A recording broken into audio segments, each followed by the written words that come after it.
and they all come out on your report. But the idea is to translate that into something that an average person can understand. Yes, and I suppose the first person you had to convince was your husband.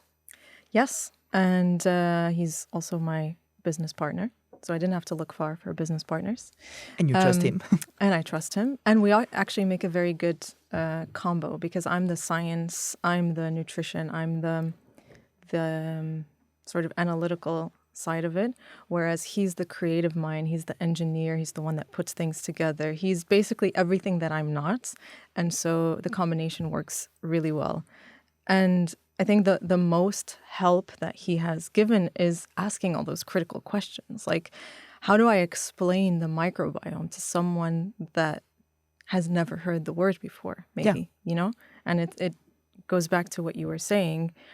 How do you build something that requires so much effort and communication and education to get people to be at one point convinced, like, okay, yeah, this is something I want to do. And it's all behind actually taking the feedback of people that I first started pitching this to. And then I get all the questions of like, well, how do you know?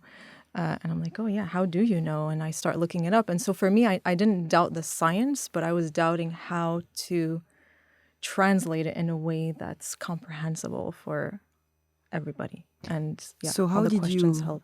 convince your husband to start the entrepreneur experience? I didn't have to convince him the entrepreneur bit because I think that's something that brought us together. Actually, we started a business early on in our marriage, like 10 years ago. When we first came to Barcelona together as a couple, we started a business around selling or distributing biomedical products to labs all around Spain. Okay.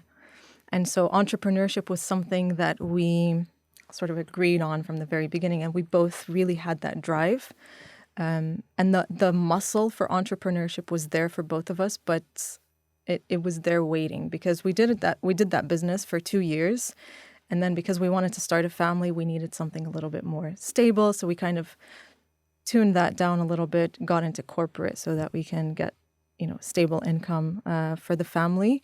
And now that itch and that muscle is kind of starting to grow again. So the idea of entrepreneurship has always been part of who we are as a couple. Okay, so you said, darling, I have a great idea.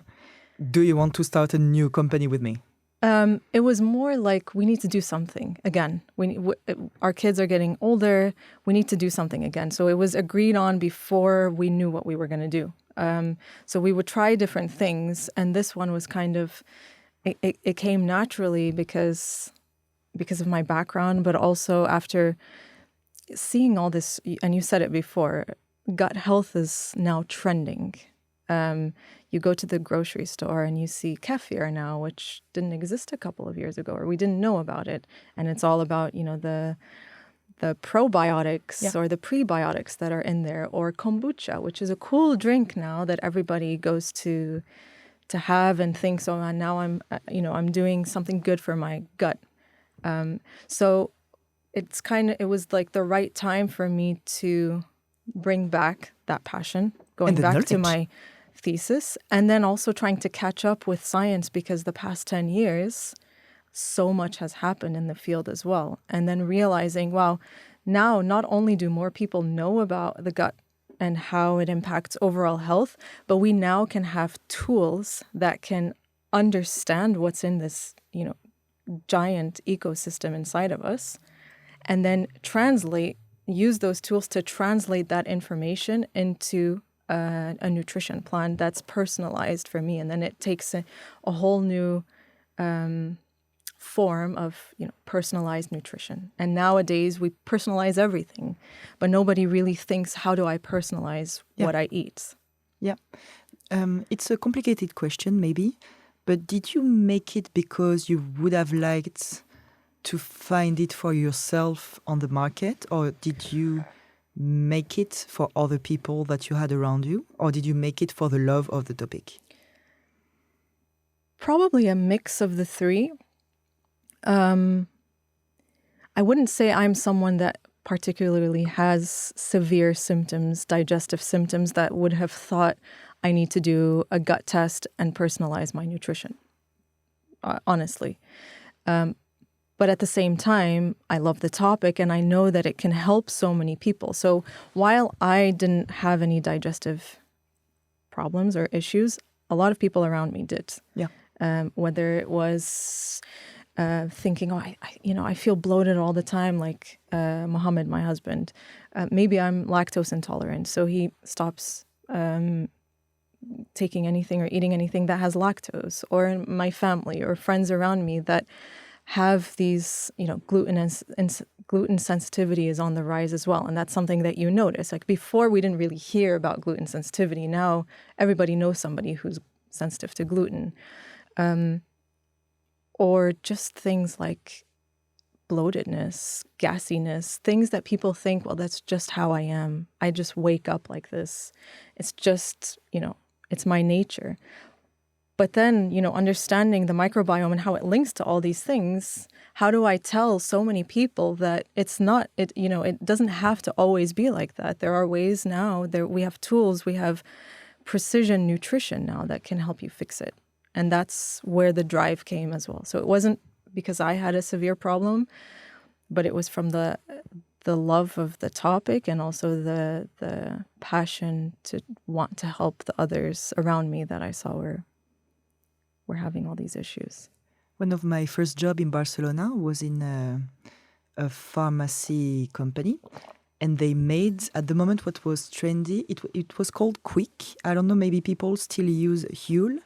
They were making this meal replacement, that was supposed to be balanced, and I remember everything around nutrition. And I remember I was working in marketing at that moment, and the positioning in an oversaturated world, social media was already. We said now it's oversaturated, but from the beginning we had so many informations, and also in nutrition, I feel like there is a lot of popular beliefs. Personal beliefs, personal tests. I'm not sure that, we hear everything and the contrary. So how do you position a product that is, as you said, with high precision to people that are constantly hearing about what they should eat, not eat, if they are like that, spot nutrition, and then people with intolerances, like, aren't people already fed up with this type of information? With diets, with yes. like this is what you should follow, and somebody coming and telling this is better than what you were doing. Yes, and the lies. There are so many lies. Yeah, but the beauty behind this is exactly that. Is that we're saying to people, stop guessing, stop thinking that what works for your favorite influencer works for you too. It's all about going in, and now we have the tools, like I said, to go in, see what's in my gut, and then base my nutrition on that rather than on somebody else's. So why would you, because I suppose unless you have a disease, more or less we are the same machines, no? Why would you have a different diet if it works for someone else? What was the... Yes, we were a machine? Why something that works on someone wouldn't work on you? So we know that now. Like, there's research that shows that, I think it was 2015. You made me take my notes away, so I don't have my resources.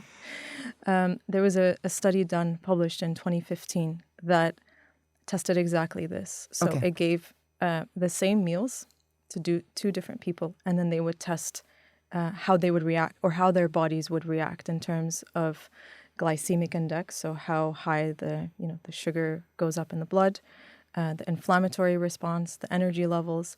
And even though the meal was exactly the same, the responses were different in all the people. Wow. And that was purely based on the microbiome.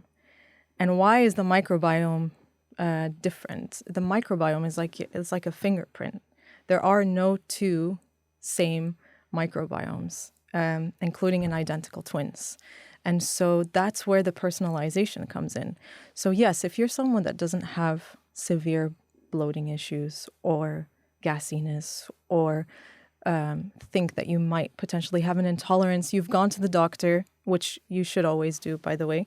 But if you've gone to the doctors and you still feel like something is off, then checking your gut is a good way forward, because the answer could be in what you're eating, and that you should change it so that you can modulate your gut so that it works with you and not against you. So even if we copy the diet of Maria Branyas, the women that died at 117 years, it won't work because it has to be personalized. It has to be personalized, but it'd be interesting to see what was in her gut. And, the idea is she probably had a healthy gut, which is what you should sort of compare to. Yeah. And how do you work? Because you just said that it's not meant to replace doctors. How do you work with nutritionists and practitioners around nutrition? So the idea is that, down the line with the business, now we're sort of educating people, communicating this out, just coming out there. But the idea is to, down the line, partner with nutritionists so that they can offer this as an additional unique selling point to their business. Because you can go to a nutritionist now, and typically, she'll look at you and say, how old are you? What kind of medical history do you have? What are your energy levels like? Where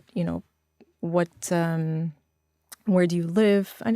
Lots of information that they'll take from you, and then build what they will call a personalized nutrition plan for you. But they can take that. There are tools now to take that a step further. Like, I don't just look at the person from the outside, but also, what's going on inside. And the best way to know what I should eat that exists today is by analyzing what's currently in my gut. Yeah. What overpopulation of bacteria do I have? What underpopulation do I have? And so what do I need to eat in order to regain equilibrium or balance? And I also feel, just to reinforce what you said, that nutritionists sometimes are necessary, because even if you have the data, they are kind of also coaches, no? You have the psychological part. For example, when I was trying to be a model, I remember one of my first agencies, I won't say the name, it's not the one that is on LinkedIn. I took it off my CV. They were like promoting two diets. One was called Coke and apple. So when you were about to faint, you would have a glass of Coca-Cola because it gives you sugar. Okay. And then to fill your stomach, you would have the apple, which is long to digest or something like that, we thought at the moment. And they had another one that is extremely dangerous, and I'm so happy never to have fallen in that. It was tomato and cotton. Tomato because it's between the fruit and the vegetable, and cotton because it inflates and it gives you the idea that you ate, but you ate something that is not eatable. Wow. So you're not creating calories out of cotton. Right. So I went to a nutritionist, and I think at that moment, whatever the person would have told me, I just wanted to hear, solutions, comfort. And that's also why, even if we have the data, as you said, the human contact is also very important, so 100%. people can explain. Yeah. I have read the reports that you create with your app, but you also explain in person the report. Yeah. At first, I thought that you would send it to me. We are busy women, Yeah. I would receive the report, and before going to bed, I would read it and then apply what you said. But the fact that you took a little bit more than 1 hour to explain, ask me questions, you got interested in my sleep, my goals, if I was happy with how I looked, if I had any skin complex or history in my family. Yeah. It made it way more, first, serious.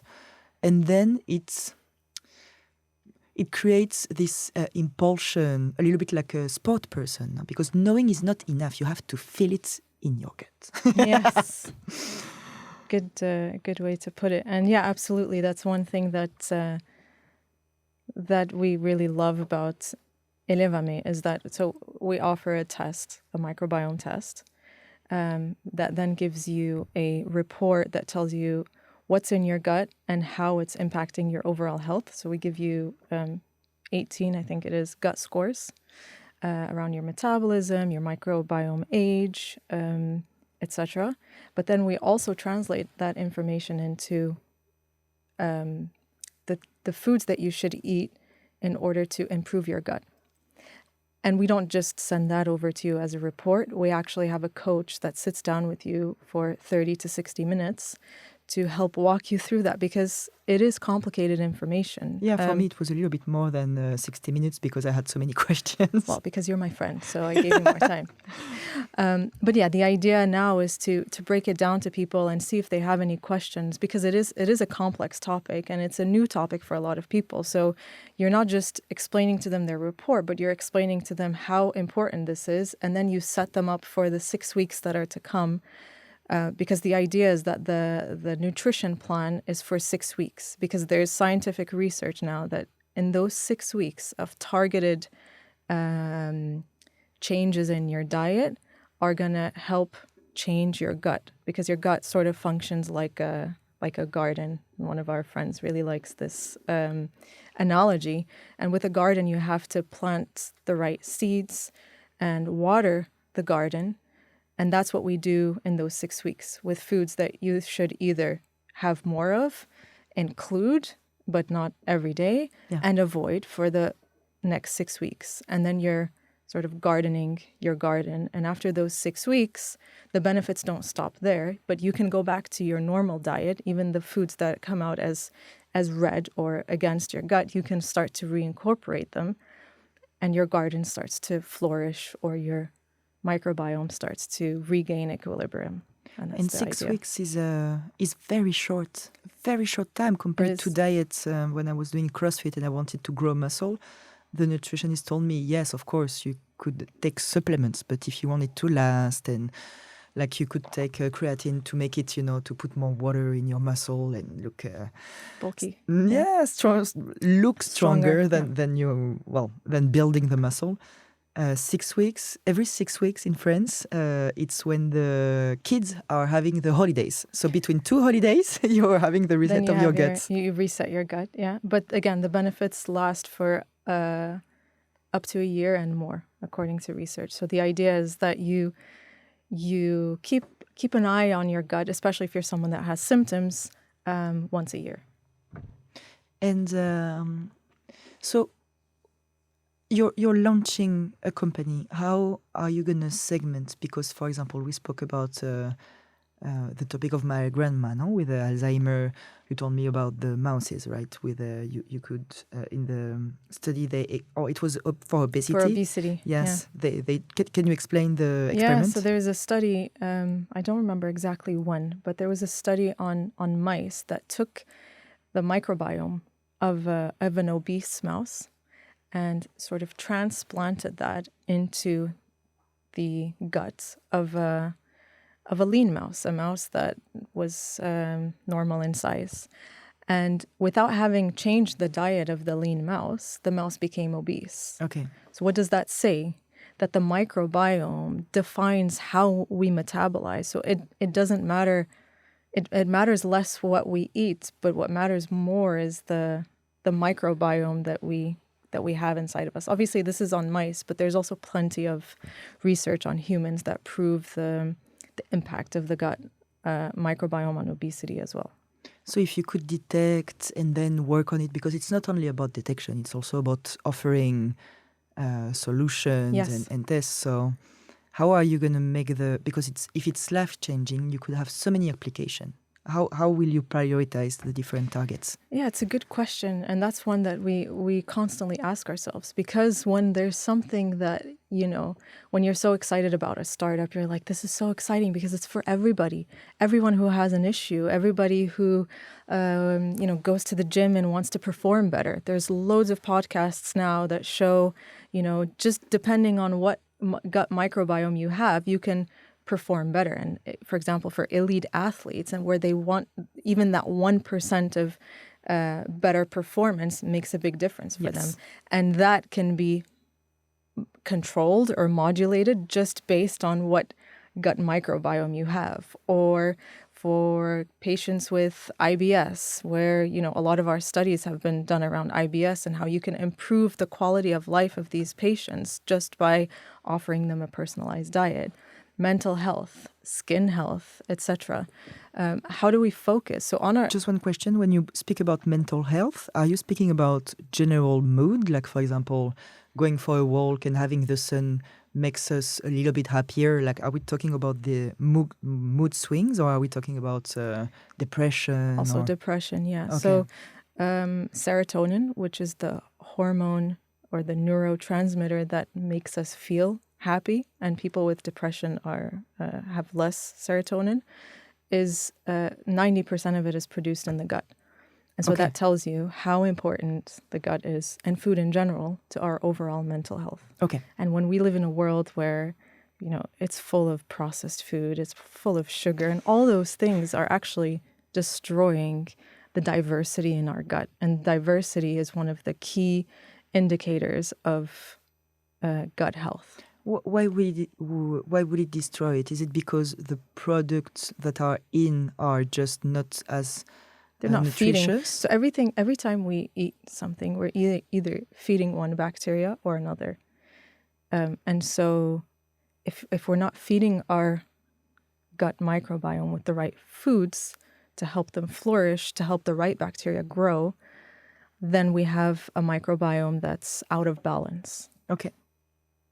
And what type of prejudices around nutrition do you have to fight with your communication? Again, because I suppose that, for example, I'm not vegetarian, and I expect, because vegetarian people in general are vegetarian because of the animal cruelty, but also for conscious of the environment, I hope that the processed foods around vegetarian hamburgers, for example, are not bad for my health. I hope that the people that made it also made them for people eco-conscious. Is it a prejudice?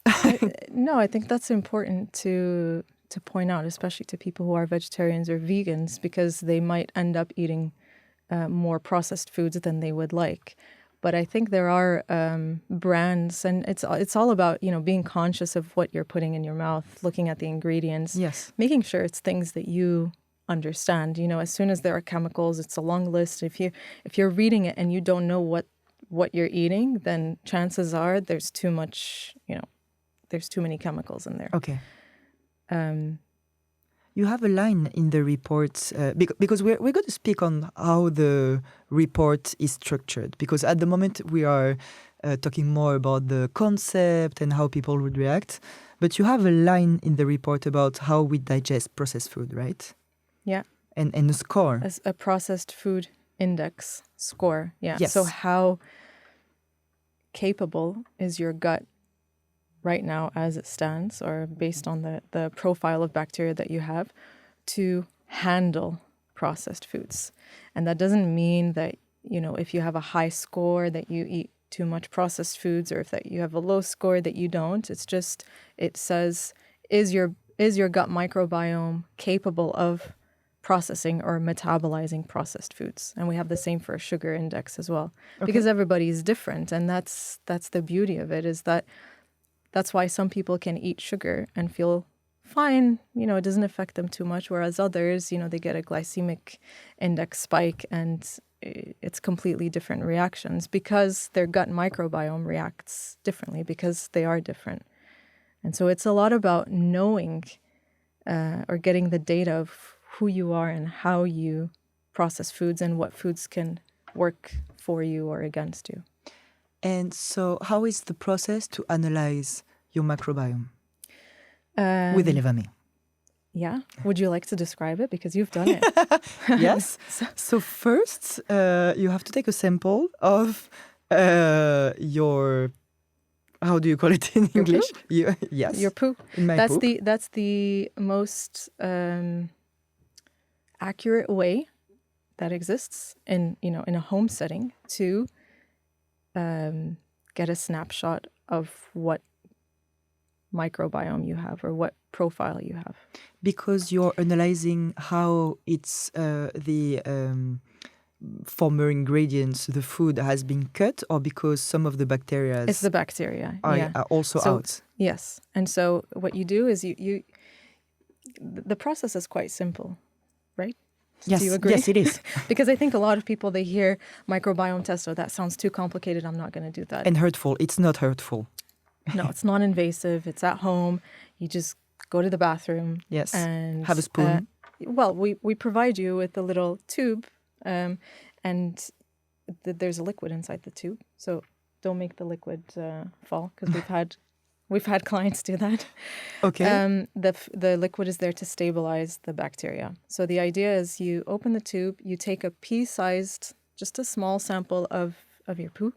You put it inside, you close it. We give you a box and a bag so that you don't feel ashamed to send back. Or just pronounce the word. Yeah. Like me 5 minutes ago. But it's fine because we're used to it, and we just take it to the lab. And what the lab does is it then, by the time it reaches the lab, it's just like a brown or almost black sometimes liquid. And so what they do is they take that and they extract the DNA and the RNA in there to then see what bacteria you have present, what profile. Do you have to bring it fast to the laboratory, or? No. So that stabilizing liquid, it's stable in there for up to a year at room temperature. Ideally, we don't want people to keep it for a year. So if you want your results fast, then you have to send it back to us fast, because once we take it to the lab, it's analyzing millions of data points. So it also takes 4 to 5 weeks. So It's not one of those things where, you go and you do a blood test and then the next day they tell you, what your sugar levels were. This is very advanced, very elaborate, and it does take a while, but then you get that information and the coaching afterwards and the nutrition plan. So then you have the reports, and you can access it also through the app. So Yes. how is the report structured? So the report, you can access it either as a PDF or on the platform. So once you join the Elevame program, then you get access to the platform, which has a mobile app as well. And when your results come out, they come to you as an email, and you can open them either as the PDF or through the online platform. Yes. Or on your app. And then you can see all your results, but also the gut scores, but also the scoring of the food that works for you, that you should include, and the foods that you should avoid for 6 weeks. So you have a detail of the different bacteria, how much you have, in comparisons with the average... Of the average community, where you land. The average community, are there other clients, or are they general data that you found that the laboratory has? No, so this one is based on 45,000 other microbiomes. Oh, wow. Mostly in Europe, and it's growing. Okay. And then, interesting, because the average doesn't mean that it's optimum, actually. For example, I don't know, maybe it's... but for example, if we have bad food... how do you say? Behavior. If everybody has bad behavior, or a lack of something in some part of the world. So maybe the... Yeah, absolutely. So like with a lot of this data stuff, and there's a lot of AI in this as well, over time it gets better and better and better and more precise. It's like those DNA tests that when they started out, you take a swab and then it tells you, you're from Brazil. Iberia or North Africa in general. And now with lots of data, they can, specify the city that you're from. So it's one of those things that the more data that we have, the more accurate it is. And also, we don't just compare with someone else's microbiome, but if you remember well, you also do a questionnaire. Yes. So in the questionnaire, you talk about your age, if you have what your medical history is like, and so it's comparing a lot of things. It's not just your gut microbiome that it compares to, and then it uses published research that shows which foods feed which bacteria to then help you regain equilibrium or reset your gut through nutrition. and you have this list of ingredients of foods, 150 plus foods that it breaks down for you in terms of scores between 1 and 10. Yeah. The ones that score between 1 and 3 are your red foods, so the foods that you should avoid. And I don't know if you had the same. I don't remember your results, but it can be quite surprising. Like in my case, people think almonds are healthy. Yes. I think almonds are healthy. Like they are, in a way. Generally speaking, they're healthy. But they were bad for me. They scored red, so they were working against me.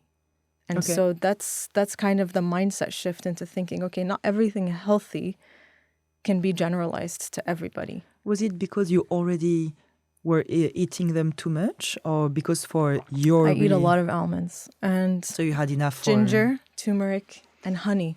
And that's like the, what do you call it? The longevity trio. You know, every influencer will say, you know, get a glass of warm lemon juice and put inside some turmeric and honey and also add pepper, also. Right? So that the turmeric,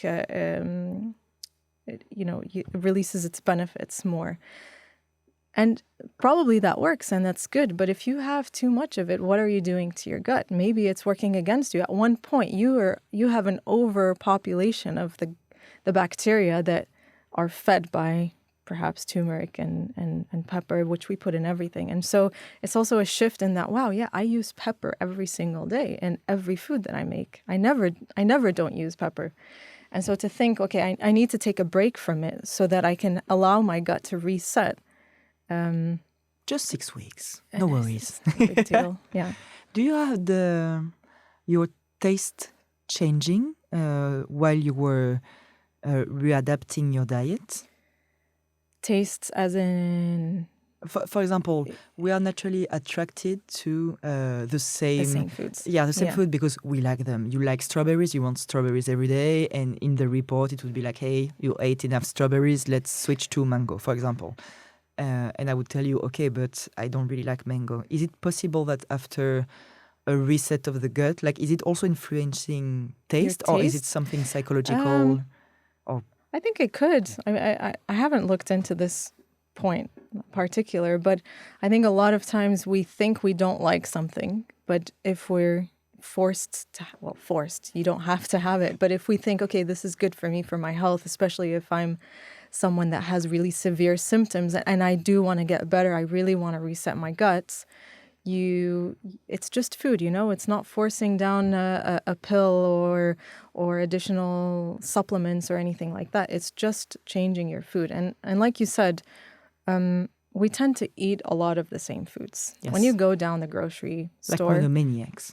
You go where you usually go. I pick up the yogurts that my kids like. I pick up the fruits and veggies that we like, that the recipes that I know how to make that are quick and easy. But we end up creating a microbiome that lacks diversity. And like I said, diversity is one of the main indicators of a healthy gut. So it's a mindset shift. And it also comes with the world that we live in. Now everything is available all year round. Strawberries, I find them... we shouldn't buy strawberries during winter for ecological reasons, I say. We shouldn't, but we do. A lot of people do. I understand. And so we're able to eat what we like all year round. Whereas before, they were forced to be diverse in how they ate because they could only eat what was in season. Yes. Did you had doubts through your entrepreneur journey, because it's really early still? Did you face resistance from customers, doubts about the product itself or the laboratory you were working with, or? I don't know if doubts is the right word. I guess you always have doubts starting a business, right? Like you don't sleep at night when you're CEO. No. It doubts in the sense like, is this something I want to invest a lot of time and effort in? That's the first doubt, because when you already have a family, you already have a full-time job, is this something I want to do outside of those hours, which are very little anyways. But it's about overcoming that. And of course, there are ups and downs. There are times where you're like, oh my God, this is amazing. I can't wait to, tell the world about this. And other times where, you're not as enthusiastic, which is, part of humanity. And in terms of doubts from people, to be honest, the response has been quite positive from the people around me. And that helps, right? Because you get this kind of idea that maybe people do understand this. Maybe it is the right time, because that's one of the biggest doubts is like, do people understand this? The science is not to doubt, it's there, it's clear, there's research everywhere. But the doubt is, are people ready for this? Is Spain ready for this? But then you look at, the stats that I think it's like 40 or 50% of the Spanish population has some sort of digestive issue. Oh mon Dieu, it's enormous. So, it doesn't have to be something dramatic. It's just things that people think that they have to live with forever. But, when you realize and when you can teach them or educate them, and that's has a potential to change if it's related to your gut, why don't you get that checked? So yeah, definitely doubts, but it always gets compensated with something positive that keeps us going. Have you received messages from haters, competitors asking for, I don't know, saying like, hey, you copied me, or resistance from anyone? No. Good for you. I mean, listen, no. Like, let me. In terms of competitors and or haters in that realm, no, because this is such a new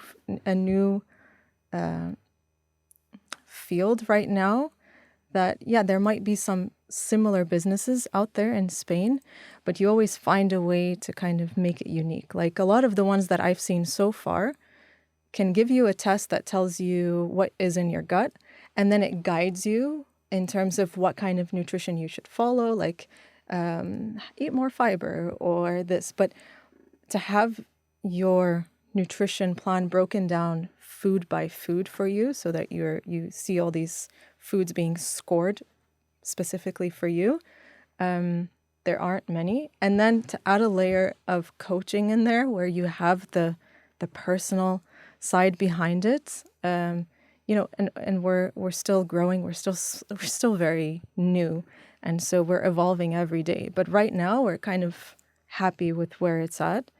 And then you said haters or trolls. Yeah. So if you follow us now, please do. If you don't, we're just growing. We're just starting on social media.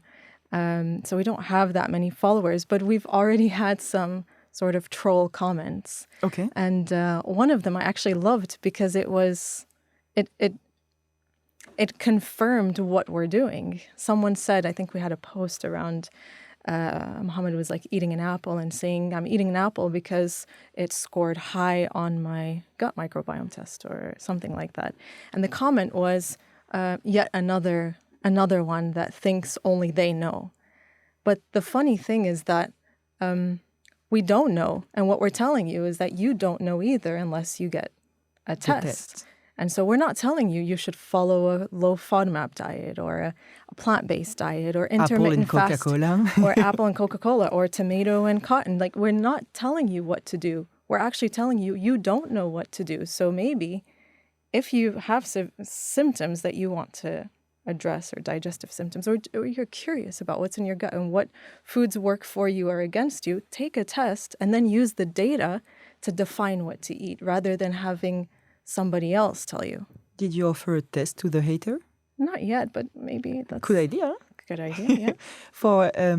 Is it also suitable for kids, or is it something that you should use as an adult only?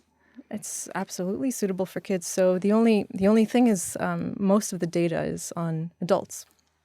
So we've actually done a test on my son. Okay. And so it tells us what it helped guide us in terms of what foods should he have more of. And he was very happy to find that pasta was, a blue scored food, because that's his favorite food.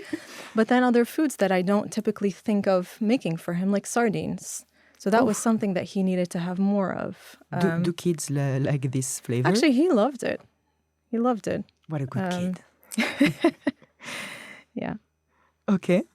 And it's funny that you the comment, the troll comment, because when you showed me first your page on social media, I was because you're so precise and so an analytical person. When you're explaining to me your concept and referring to studies that I can find online, for me, the biggest trustworthy image that you would give would be, the white coat. blouse, yes, and you speaking like a doctor and with a clean face and light super bright and like you were a doctor from a TV show from the 90s, something like that. And actually your marketing is quite different. You're speaking at your house on your sofa about all these very serious and interesting data.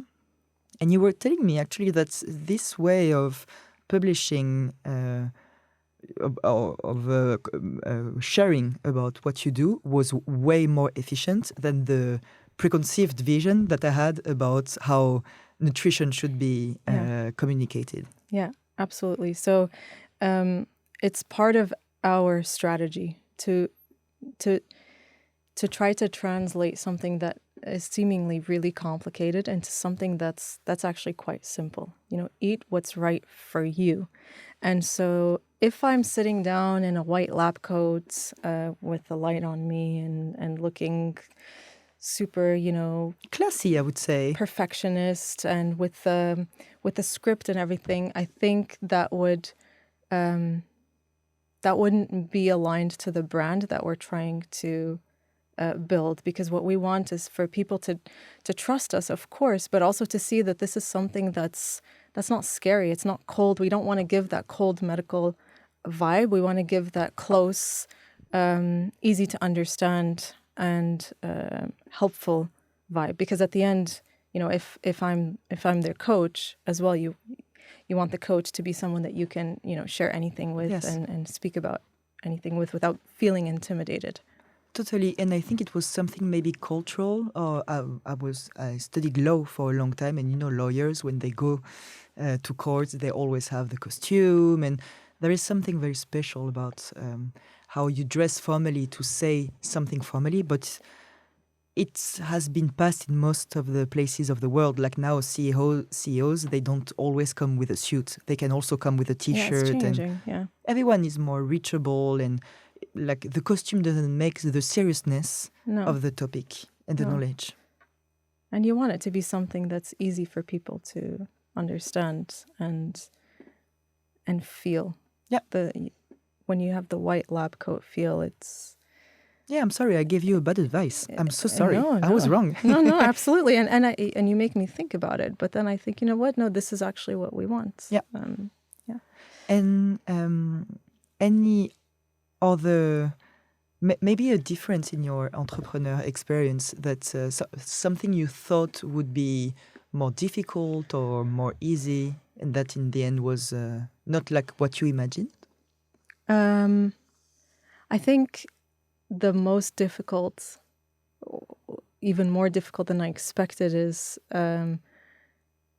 maybe the education behind it. Because a lot of Elevame is educating people. Because you have questions. Huh? You have questions all the time on social media. That, but also trying to get across to people what it is, what we do, why it's important to test your gut, how it links to nutrition, because it's historically a very scientific thing. People didn't know what the gut microbiome was. Now, a lot of people do know, but it still requires a lot of time and energy to explain the link between the gut microbiome and nutrition. And so we have to come up with all these analogies and ideas and science that's easy for people to understand. One that I really like, for example, is explaining to people how big the intestine actually is. So if somebody asks you, what's our largest organ, what would you say? I know, because I remember someone telling me when I was little at school that you could hang someone with what's inside the belly. So it's something like 8 meters, no? Something like that? So, no, it's bigger than that. But just out of curiosity, if someone asks you, what's the largest organ in the human body? The intestine. Well, yeah, Because it's... I kind of alluded to that. But typically from school, what I remember being told was that the skin is the largest organ. Is it an organ? Yeah. Okay. And if you were to take the skin or the surface area of the skin of an average adult, it's, I think, 1.7 square meters, so the size of like a single bed. And if you were to take the surface area of just the small intestine alone and unfold it, because it's like, super folded, like you said, and you have like the little folds within the folds that are called the villi, and then the mini villi, or it's very folded. And if you were to unfold all of it, you would get 250 square meters, which is the size of a tennis court. And that is our connection with the outside world, basically. Mon Dieu, 200 meters, me and my 8 meters. Square meters. Square meters. 50 square meters. And so it's explaining these things to people that, on the one hand, it gets me to learn and to learn things like this that make the topic impactful, but also in a way that anybody can understand. And then I think, whoa, this giant organ in me, and I've never really thought about how to take care of it, or was never taught how to focus on it for my overall health. Are you trying your speeches on your kids to see if they understand what you're speaking about, to be sure that it's... all the time. You can ask my kid probably how what Elevame does and how important the gut is to overall health, and he'll give you a good answer. Nice. Yeah. Any dream collaboration or projects you would love to do, to explore in the future? Or maybe soon, maybe tomorrow if you have the opportunity. What do you mean by collaboration? I don't know. We spoke about the collaboration with the laboratory. Maybe you would like to work in a specific field one day, or maybe you dream about becoming a multinational, or maybe... or let's see. Yeah, let's see. I think right now it's very much a let's see vibe, but we do have the vision of making this big in Spain. And like I said, with 50% of the Spanish population suffering from digestive issues in one way or another, I think we have our hands full as it is. But we do want to grow it in terms of what we offer. So something we're looking at is being able to... So you do your test, so you know what's in your gut, and then we translate that into, how your gut is functioning for you today, and then we further translate that into nutritional guidance of what you should eat in order to reset your gut, and then take it a step further in how do we provide people with the meal plans that are personalized to them. So for people that don't have the time to cook healthy foods, because that's a big issue for a lot of people. And so offering them an additional service of not only can you know what what foods you should incorporate more in your diet, but we can offer you the possibility to like a service, they bring get you the meals your delivered.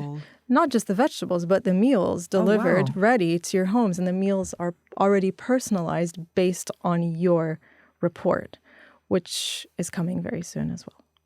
That sounds absolutely crucial for corporate employees like us. Absolutely, yes. That don't cook. I must admit that sometimes, I look at my carrots in my fridge and I'm like, I know I should cook you, but...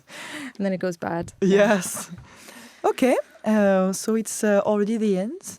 Anything that we would have skipped that is important or relevant that you would speak about? Maybe the price, to give people an idea of how much it costs, and because we have the times, it's 6 weeks diet for the gut reset. Yes. So right now the cost is, so we include everything, including the coaching bit, the 6-week follow-up, the test, the report, and the cost is at $399. And it's a one-time fee. It's not one of those, subscription services. It's, if you want to take care of your gut this year, this is your price. But we do have some launch promotions coming up, so keep an eye on that. Nice. And also something for me that was extremely fun, because I'm someone that gets stressed easily, especially about food, because of this modeling agency, I'm sure. On the app, you have this possibility to take pictures of what you see. Yes. In shops, in restaurants. So you take a picture of your plates, and actually the artificial intelligence give you a score of the ingredients on that plate. That are in the plate. Yeah. And that makes it fun to take care of yourself, because you're like, is my plate okay, all blue, or you have a little red and you're like, oh no, too much pepper this time. Exactly. So yeah, I think there's a whole part that follow us on Instagram and you can find out more, but there's a whole part about the app and how fun it is, because not only do you see all your scores, but like you said, there's an AI food identifier where you can take a picture, and I don't know if you've tried it. Yeah. It's pretty accurate. I do try it regularly. Of not just food, it's like any like whole food, but also like if I make a meal at home and it's mixed with different vegetables, different carbs, and you take a picture and it'll be able to identify with pretty good accuracy what each thing is and how it scores, so that you know how good is this meal for your gut. Amazing. Yeah. So thank you. Thank you very much for having me. Thank you for watching. Thank you also, Mohamed, for being your business partner, Efficient. Yes. Your kids, for understanding everything. Yeah, my family for their support, and my friends. And the first clients also. Yes, absolutely. And you're one of them, so thank you. And thank you for coming. Thank you very much.